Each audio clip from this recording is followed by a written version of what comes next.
Olá, seja bem-vinda, seja bem-vindo a mais um vídeo aqui no canal.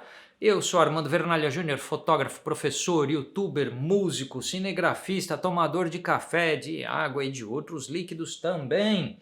Hoje nós falaremos sobre aberrações. Não estou falando de pessoas da política, estou falando de aberrações óticas. Vamos conversar um pouquinho de física. Não mata ninguém, tá, gente? Saber um pouquinho de física não vai machucar, não vai chatear vocês. É só mais um episódio do Pra Lá do Básico, onde a gente trata de assuntos que não são tão comuns e tão básicos. Vamos às aberrações. Existe uma lista enorme de aberrações óticas e eu não pretendo tratar de todas aqui, mas vamos tratar de algumas que são importantes. Se você quer comprar os meus cursos, lembre-se que você pode comprar no meu site, que tem lá o curso de fotometria, curso de composição, curso de fotografia em preto e branco. E também você pode se tornar membro deste canal, você pode se tornar um apoiador junto ao Apoia-se. Se você acabou de chegar por aqui, se inscreva neste espacinho na internet, vídeos novos todas as semanas e tem mais de 300 vídeos antes desse que você está assistindo. Dá uma geral no canal, dá uma maratonada que tem muita coisa. Vamos começar pela aberração esférica. Eu vou ler porque é para não dar chance de sair errado isso aqui. Eu não sou físico, se eu fosse físico eu daria uma aula de física com mais propriedade. Eu só sou fotógrafo. Assim sempre, vamos fazer a coisa bonitinha seguindo o roteiro para não falar besteira. Quando os raios de luz passam pela borda da lente, sofrem refração maior que os raios que passam no centro da lente. Tem um link para a Wikipédia ou Wikipedia na descrição desse vídeo com maiores detalhes. E vocês estão vendo uma imagem com um exemplo. O que acontece? Muitas lentes são o corte de uma esfera. Então, se você imaginar uma bola e dar uma fatiada nessa bola, o corte de uma esfera é uma lente esférica, porque se você continuar o raio dela até o outro lado, você vai fechar uma esfera. As lentes esféricas, como ela vai ter uma parte mais grossa no meio e uma parte mais estreita perto da borda, a luz, quando atravessa as superfícies e o meio do vidro óptico ou do material óptico, pode sofrer diferenças de refração. Refração, né?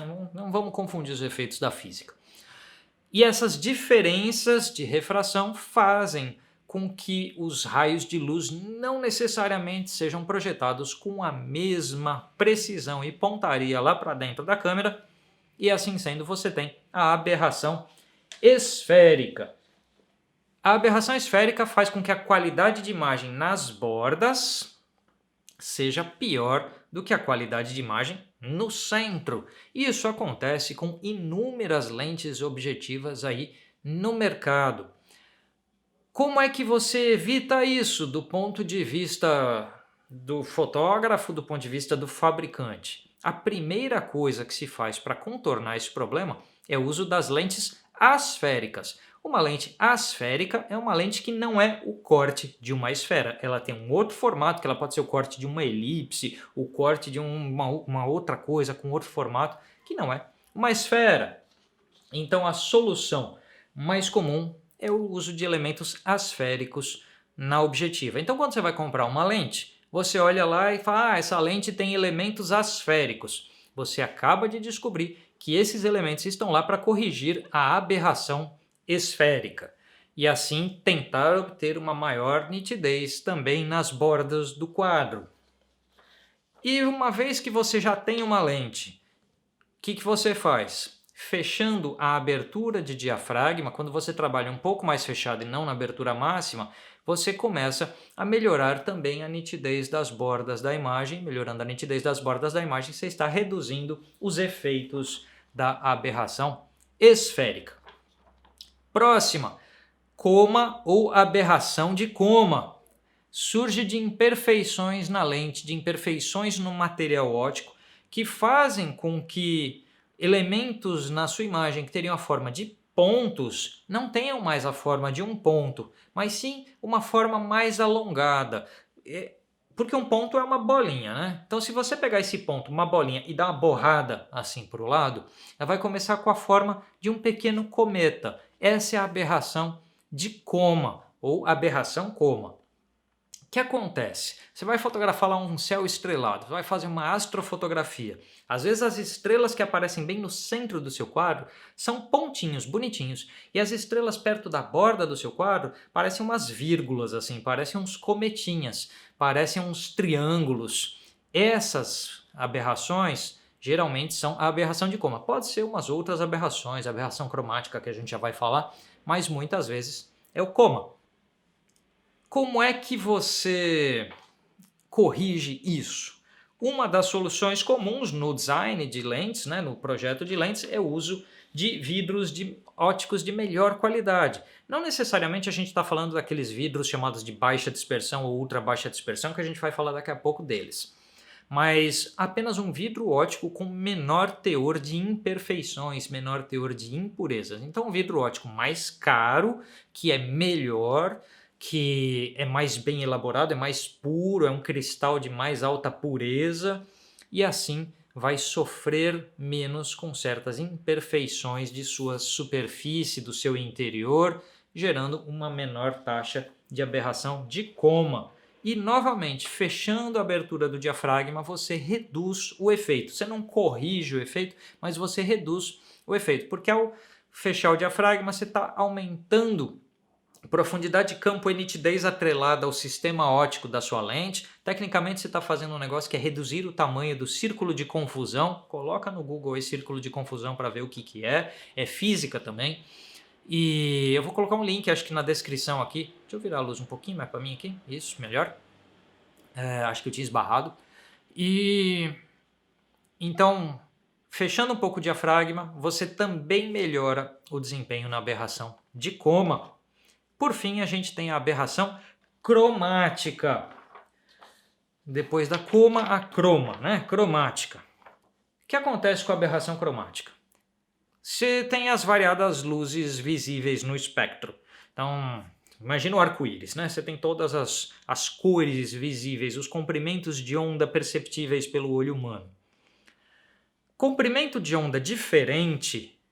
Então, comprimento de onda. Um azul é um comprimento de onda mais curto, um vermelho é um comprimento de onda mais longo. Ao passar por um vidro, a luz vai sofrer um processo chamado dispersão, porque os comprimentos de onda diferentes sofrem refração em graus diferentes, sofrendo refração diferente, eles vão se dispersar uns dos outros. Então, aquela luz que está indo toda juntinha, ela vai sofrer um efeito chamado dispersão.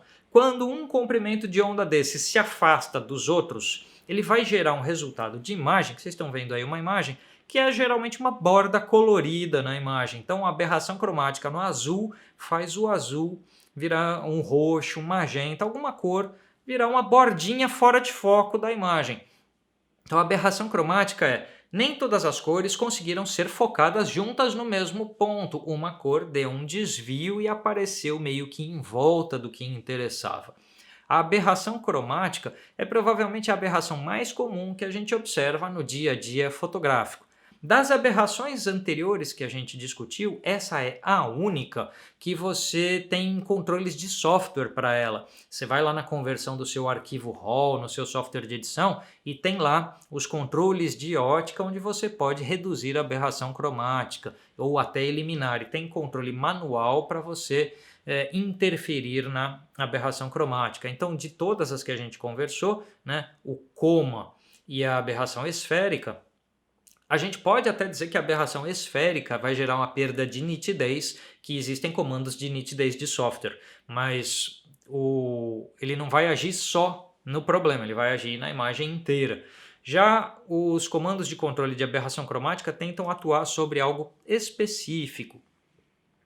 Assim, se uma cor não focou junto com as outras, não focalizou junto com as outras e acabou parecendo uma bordinha meio disforme ou meio desfocada nas coisas, para isso tem soluções de software possíveis e tem soluções no design das lentes, no projeto de uma ótica. O que normalmente é feito no ponto de vista de projeto é o uso de vidros de baixa e ultra baixa dispersão e também cristais que não são vidros, como o cristal de fluorita, a fluorita sintética e assim por diante. Quando você usa, o que é um vidro de baixa dispersão? Ele causa baixa dispersão, é autoexplicativo o nome. Se dispersão é o afastar de um certo comprimento de onda que estava junto com os outros, a baixa dispersão é quando ele se afasta pouco. E a outra baixa dispersão ele se afasta bem pouco. E a fluorita tem características de dispersão baixíssima. Assim, uma lente que tenha elementos asféricos, que tenha elementos de baixa e ultra baixa dispersão, que tenha outra solução para ir para essa questão cromática são as lentes APO, tá? São lentes que tenham esse conjunto de siglas, são lentes de melhor qualidade, porque tem melhor controle de aberrações. O que é uma lente APO? Tá? A lente APO é um par de lentes, porque quando você tem uma lente, ela geralmente vai ter uma dispersão para um comprimento de onda, e aí você faz um parzinho de lentes em que a segunda lente corrige a primeira. Esse par de lentes é chamado de APO. Quer dizer, falando uma pequena besteira aqui, a lente acromática é um par de lentes, a lente APO é um trio de lentes, onde uma corrige outra que corrige outra ainda. Então, se uma lente vem lá com essa designação APO, é porque ela está usando um trio de lentes para formar uma com correções.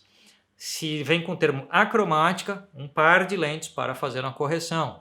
Se vem com termos como UD, SUD, fluorita, FL, esses termos geralmente indicam uma lente melhor. Então, muita gente me pergunta o que diferencia uma super lente muito cara de uma lente mais baratinha.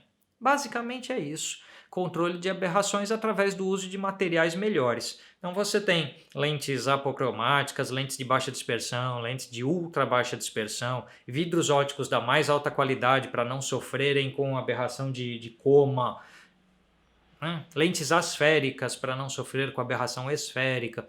Esses recursos da engenharia óptica são utilizados para que você tenha uma lente melhor, de melhor qualidade, melhor nitidez, melhor, enfim, melhor registro de imagem. Essas três aberrações, existem outras, eu vou colocar links aí na descrição.